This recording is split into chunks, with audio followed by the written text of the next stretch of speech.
Here's something that might surprise you. Ancient wisdom suggests that imperfect charity, even when done with mixed motives, can be more valuable than waiting for perfect conditions to help others. That's such a thought-provoking perspective. It reminds me of how we often hold back from helping because we're worried our intentions aren't pure enough. You know what's fascinating about this?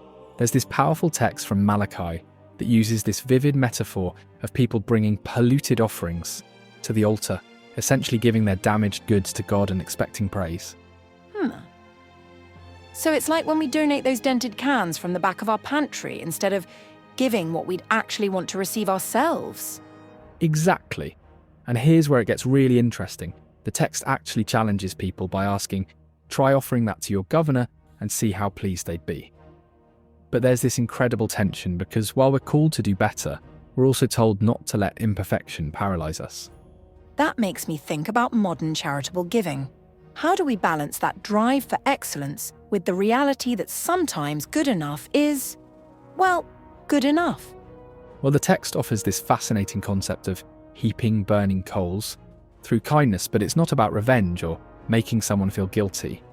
It's about transformation, like how intense pressure turns coal into diamonds. So you're saying these imperfect acts of charity might actually be part of a larger transformative process?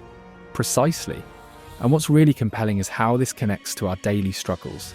The text describes this internal battle where someone says, I won't speak of this anymore, but then feels this burning fire inside that can't be contained, like when we know we should help but resist because of our own discomfort.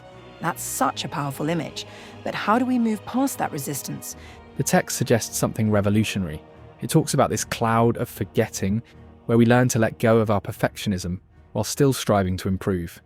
It's like spiritual weightlifting, where the resistance itself builds strength. You know what this brings to mind? Those heated social media debates where everyone's trying to prove they're the most righteous instead of actually making positive change. And that's exactly what the text warns about, this zeal without knowledge that can actually prevent us from doing genuine good. It's like we've created this culture where if you can't do something perfectly, you shouldn't do it at all. That really speaks to our modern context, doesn't it? Like how activism can sometimes become so focused on ideological purity that it loses sight of practical impact. The text actually addresses this directly through what it calls prudence in all things.